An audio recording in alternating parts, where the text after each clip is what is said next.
एक समय की बात है। किसी गांव में भोला नाम का एक व्यक्ति रहता था।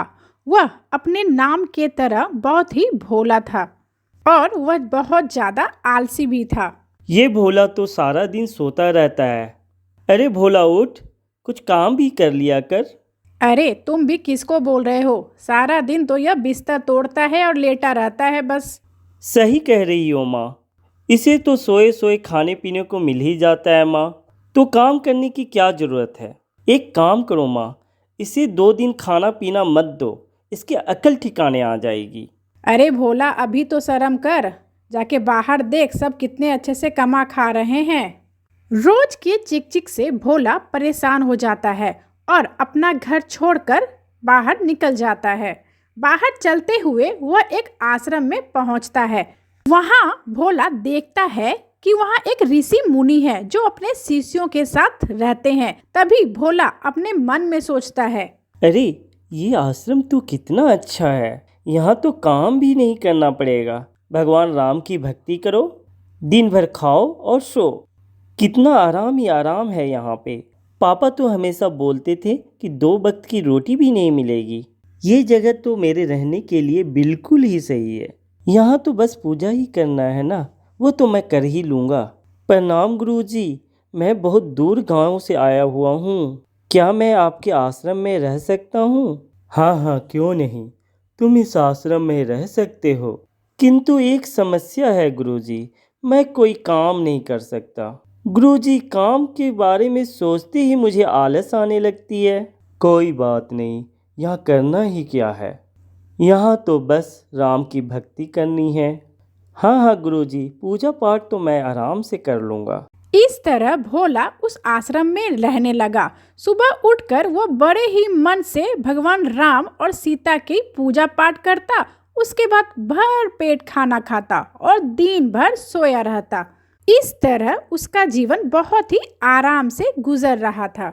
इसी तरह एक दिन वो पूजा पाठ करके भोजन लेने के लिए रसोई घर में जाता है तो देखता है कि वहाँ सारे बर्तन खाली पड़े हुए हैं। खाने का कोई अता पता, कोई ठिकाना नहीं है। ये देखकर वो गुरुजी के पास जाता है। गुरुजी, आज खाना नहीं बनेगा क्या? रसोई घर तो खाली पड़ा है। नहीं बोला, आज एकादशी का व्रत है और आश्रम में सभी एकादशी का व्रत रखते हैं, इसलिए आज आश्रम में भोजन नहीं बनेगा। तुम भी एकादशी का व्रत रख लो। नहीं नहीं गुरुजी, मैं भूखा नहीं रह सकता, इसलिए मैं एकादशी का व्रत नहीं रख पाऊंगा। मुझे बहुत भूख लगी है गुरुजी।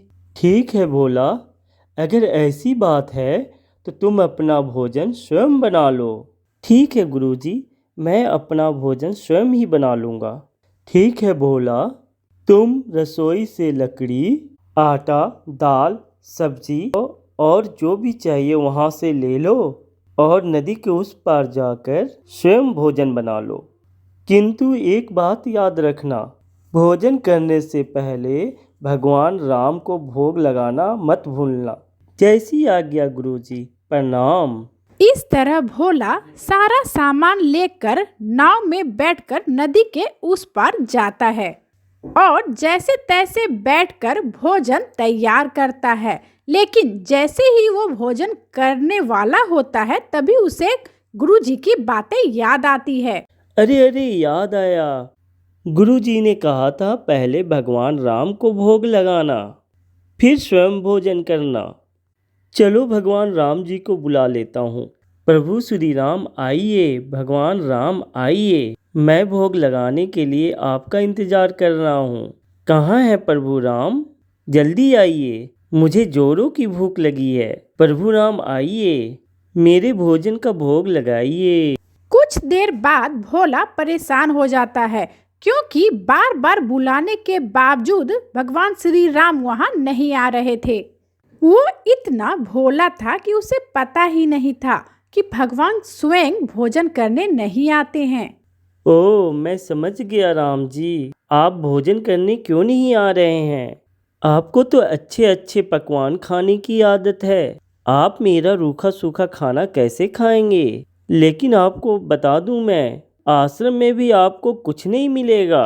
आज वहाँ सभी का एकादशी का व्रत है और वहाँ आज कुछ भी स्वादिष्ट पकवान नहीं बना है। अगर आपको भूख लगी है तो आप आकर ये भोजन ही कर लीजिए, वरना तो ये रूखा सूखा भी आपको नसीब नहीं होगा। भगवान भी भावना के भूखे हैं। वो भोला की भक्ति से बहुत प्रसन्न हो जाते हैं और श्री राम माता सीता के साथ भोला के सामने प्रकट हो जाते हैं। अरे गुरुजी ने तो बोला था भगवान राम को भोग लगाना, मैंने तो 2 ही आदमी का खाना बनाया है। ये भगवान राम तो माता सीता को भी साथ ले आए। अब मैं क्या करूं? इन दोनों को ही भोजन करा देता हूं और मैं भूखा ही रह जाऊंगा। ऐसा सोचकर भोला श्री राम को माता सीता के साथ बैठाकर भोजन करा देता है।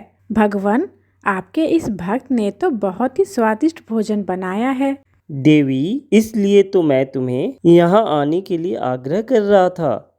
भगवान, आप लोगों को मेरा भोजन पसंद आया, ये जानकर मुझे बहुत खुशी हुई। लेकिन प्रभु, मैंने तो 2 ही लोगों का खाना बनाया था। आज तो मैं भूखा ही रह गया। इसलिए अगले एकादशी को आने से पहले आप बता देना आप कितने लोग आओगे। ये सुनकर भगवान राम थोड़ा मुस्कुराए और वहां से माता सीता के साथ अंतर ध्यान हो गए। इस तरह वो घर वापस आ जाता है और किसी से कुछ नहीं बोलता, क्योंकि भोला को लगता है कि इसी तरह से भोग लगाया जाता है। किंतु अगले एकादशी को वो गुरुजी से ज्यादा अनाज मांगता है। इस बार भगवान राम, माता सीता, लक्ष्मण और हनुमान जी के साथ वहां पहुंचते हैं। ये देखकर भोला का सर चकरा जाता है और वो सोचता है कि जब मैं एक को बुलाता हूँ तो 2 आते हैं और 2 को बुलाता हूँ तो पूरा खानदान आ जाता है। अगले एकादशी को भोला गुरुजी से कुछ ज्यादा ही सामान मांगता है। तब गुरुजी सोचते हैं, ये भोला अनाज करता क्या है? कहीं बाजार में बेच तो नहीं आता? मुझे इस बार छुप कर ये सभी चीजें देखना ही पड़ेगा। इस तरह गुरुजी एक वृक्ष के पीछे छिपकर सब देखते हैं कि भोला करता क्या है। तभी भोला खाना बनाने से पहले सोचता है कि इस बार मैं पहले ही भगवान को क्यों ना बुला लूं, जिससे मुझे पता चल जाएगा कि वो कितने आदमी लेकर आने वाले हैं। आओ मेरे राम जी, भोग लगाओ राम जी। आओ मेरे राम जी, जल्दी जल्दी आओ राम जी।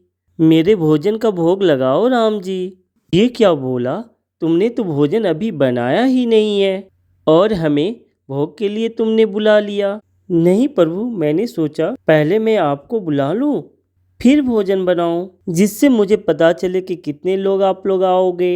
अब आप आ ही गए हैं तो भोजन बनाने में मेरी मदद ही कर दें। क्या करें, भक्तों की इच्छा को तो पूरी करनी ही पड़ेगी। लक्ष्मण, तुम लकड़ी ले आओ।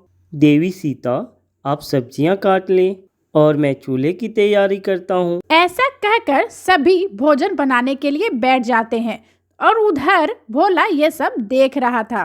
तभी गुरुजी उसके पास आते हैं और बोलते हैं, क्या बात है भोला, तुम यहाँ शांत क्यों बैठे हो? गुरुजी, मैंने तो बोला ही था कि आप ज़्यादा अनाज दीजिए। भगवान श्री राम स्वयं भोजन बना रहे हैं।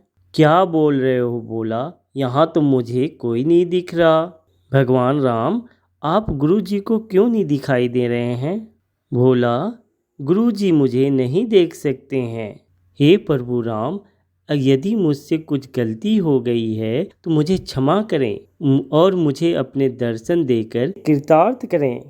तभी श्री राम गुरुजी के सामने प्रकट हो जाते हैं और उन्हें अपना दर्शन देते हैं। भोला और गुरुजी भगवान को प्रणाम करते हैं